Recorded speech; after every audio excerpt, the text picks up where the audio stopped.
First of all, even though it's wet, a moment for the hair, please. A moment for the hair. Thank you. Hi, everyone. Welcome back to my YouTube channel. So today I'm going to be doing a little 2-for-1 for you guys. I'm going to be recapping my March reads for you, as well as going over some April hopefuls. I had a pretty eventful March, I would say. I read 14 books. I read 2 fantasy books, 5 literary fiction books, 2 romance books, and 4 thriller/horror novels. Pretty awesome month, if I do say so myself. However, I would say that there were some pretty big flops for me this month and some pretty high highs as well. So it was kind of an all over the place month for me in March.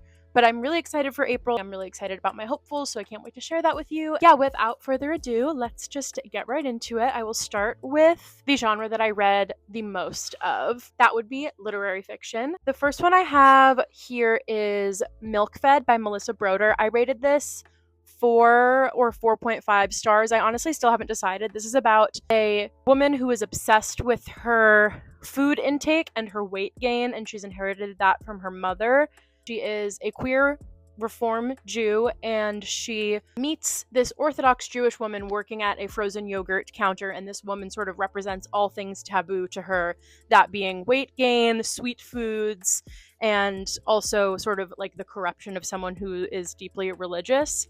I thought this was a really, really good read. I love Melissa Broder. I read Death Valley by her a couple years ago, and I thought it was finally time to get to this one. I saw a recent Instagram post, maybe I can find it and put it in here, but she ranked her books by the amount of eating in them, and this was at the top, so do with that what you will, but I love a good queer lit fic. I love the cover of this, and I just really related to this one. I've been struggling a lot with body image recently, and hearing my sort of internal thoughts repeated to me in this book and sort of showing me how toxic that cycle can be was really eye-opening and actually helpful for me to see in another person in a book. So that's one of the reasons why I rated it so high. I just felt like it was deeply relatable to me. There was a quote that I loved from this. It says, "I could never tell how other people saw me. Most of the time, I felt like I was riding around in a car with a fogged windshield that made it difficult to decipher the perceptions of others." That's sort of exactly how I was feeling at the time. Next, we have one of my 5-star reads this month. We have The Interestings by Meg Wolitzer.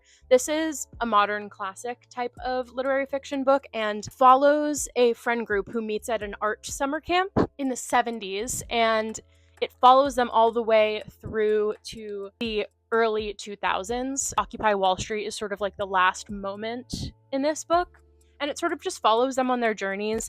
I just love this. It's such an expertly done work of fiction, and it spans such a long time frame. I mean, it's kind of just a feat, I think. And it's just one of those books that I think everyone should read at some point. It's especially if you are an artist or you're aspiring to be an artist. It did send me into a little bit of an existential crisis, but in the best way possible. So I definitely recommend this. Great female friendship representation and just friendship in general, and sort of the picture of what it means to struggle as an artist. And then sort of on a different note, we have Sirens and Muses by Antonia Angris, which was my least favorite book I read this month. And it's interesting. I wonder if I had read Sirens and Muses before I had read The Interestings, if I would have liked it more, because they should bear many similarities. In fact, on the back, it is comped to The Interestings, and it's basically about a group of artists at a painting college and follows them basically from Occupy Wall Street to later in the 2010s. And I don't know if that's on purpose that it picks up where The Interestings left off, but it does. And to me, this one just felt a lot more bland. It felt like it had less to say, less to comment on. And I just didn't really enjoy this. I gave this 2 stars, which is tough because it was a largely anticipated read for me. It just really paled in comparison to The Interestings. And I know that's not totally fair to compare it, but they are so similar that it just feels like if you're going to read one of them, make it The Interestings and not this one, because it just doesn't have as much to say. I will say this one is lesbian, so that was fun. Lesbian is always a nice draw for me. I just didn't love this one. I think it was my least favorite book that I read this month. Next, we have A Good and Happy Girl by Marissa Higgins. This is about a girl named Helen whose parents have sort of committed a crime of neglect against Helen's grandma. So she's like visiting them in prison and dealing with the neglect that she felt from her parents and also this crime that they're in jail for, while also sort of trying to regain control by dating this lesbian couple. So she becomes sort of like their throuple. This is like weird as I gave this like 3.75 stars. I think it's super interesting, super cool, super weird, like very weird girl lit fic. And I thought it was well written and super like interestingly written. I feel like that sort of sounds stupid, but like the thoughts are sort of hard to follow because they're so out there and strange, but in a fun way that sort of makes you want to keep reading. This one took me kind of a while to get through because of that. It's hard to talk about this book because it is so strange, but the ending was kind of very powerful, and there were moments of it that I felt I really related to her and in like a disturbing and upsetting way. But yeah, all in all, it's a book that sort of left me like, huh, okay, I have some stuff to think about. And finally, for the literary fiction category, we have Lucky Dogs by Helen Schulman, which is sort of like a retelling of the beginning of the Me Too movement and the Harvey Weinstein cases. Here's the thing. This book is not what it like markets itself as. On the back, it reads like it's supposed to be a thriller, and then when you get into it, you realize that it's sort of like this Harvey Weinstein situation retelling.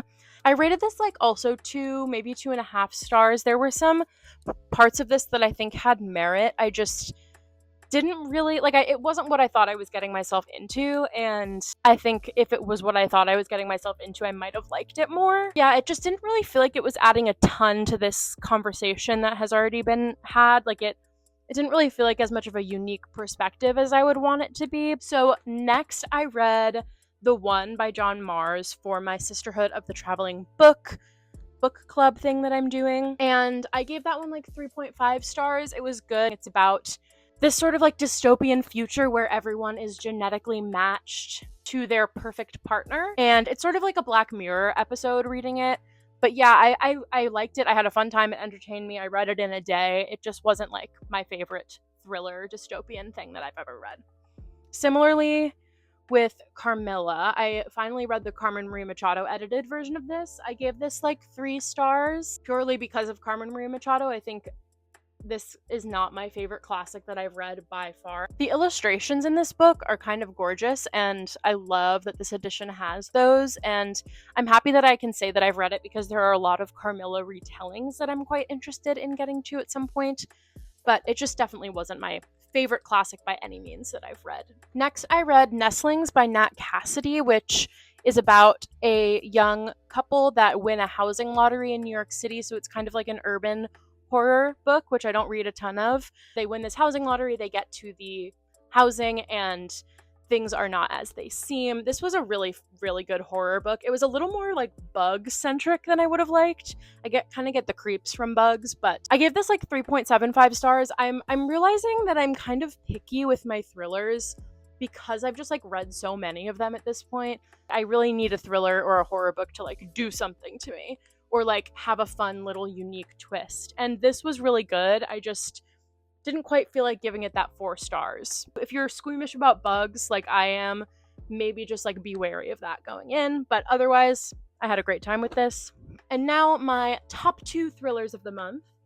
We have Kill for Me, Kill for You by Steve Kavanaugh coming in at 4 stars. If you love a revenge plot, if you love some female rage, this book is for you. I think it was just so much fun. It's another New York City horror thriller book, which I don't know why, but haven't read like any of those. This month I read 2, which is kind of fun. Yeah, if you love a revenge plot, if you love thrillers sort of centering on female rage, I would definitely recommend this one.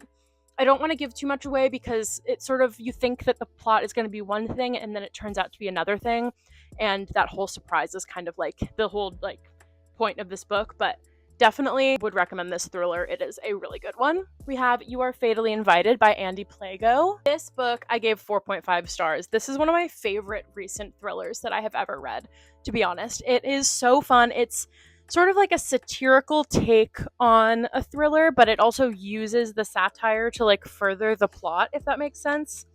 The first pages, they're literally like a mock clue board, and that sort of like sets the tone for the rest of this book. It sort of like satirizes a lot of typical tropes, horror thriller tropes, but also uses those tropes. Basically, it's about a retreat full of horror and thriller authors. They are going on like a murder mystery themed retreat, and then characters start dying in the same manner that the characters in their novels have died. And it's sort of like a rush to figure out who the killer is before more people end up dead. It is really, really good. If you take any recommendation, make it this one from my thriller and horror section, because this is one of my absolute favorite thrillers that I have read as of late. Next, we have romance. Finally finished Reckless by Elsie Silver, the next one in the Chestnut Springs series.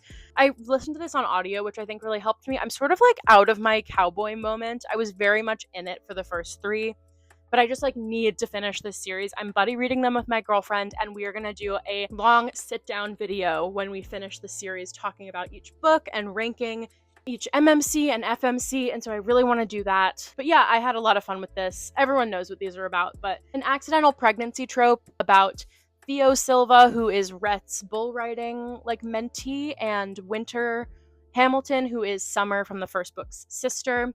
I liked Winter a lot, and I think I'm a fan of an accidental pregnancy, you guys, because the 2 romance books that I read this month were both accidental pregnancy, and I really liked both of them. So this was 4 stars. I feel like the Chestnut Springs books are like a consistent 4-star series in terms of like what they are for me.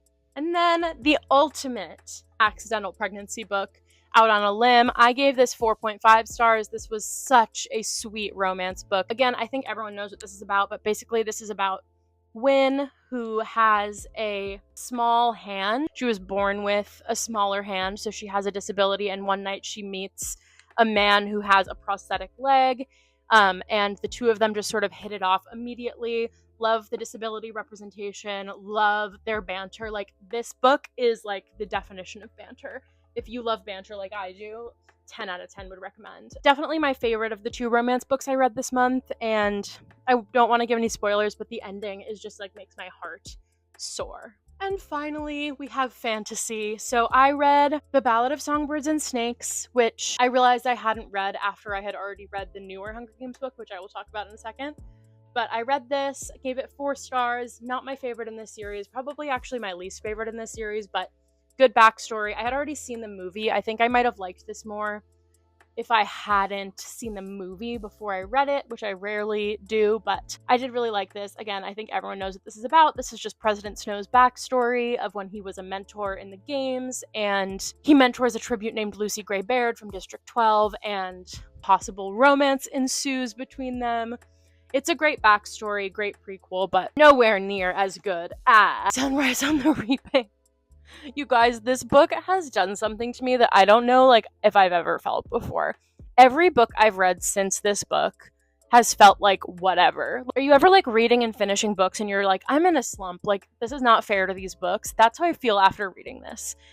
I adored this book. It was perfect. I love Haymitch so much. Haymitch is, I literally like honestly don't even know what to say about this book. You already know who it is. Like, this is the Hunger Games book. This and Catching Fire are like now, I can't even decide which one I like better. It honestly might be this one. This was such a good book. It did not disappoint, not in the slightest. It was perfect. And I'm so lucky that I got to go to the midnight release party for this book. I had the best time, and this is literally like an Infinity Stars book. I think it ruined me for every other book that I'll ever read, ever again. So, if you take one general recommendation for me, is read this book. I think you already have, but read it if you haven't. Whew! Are you guys tired? I'm tired. So that was my month. And now let's really quickly get into some of the books that I really want to read in April.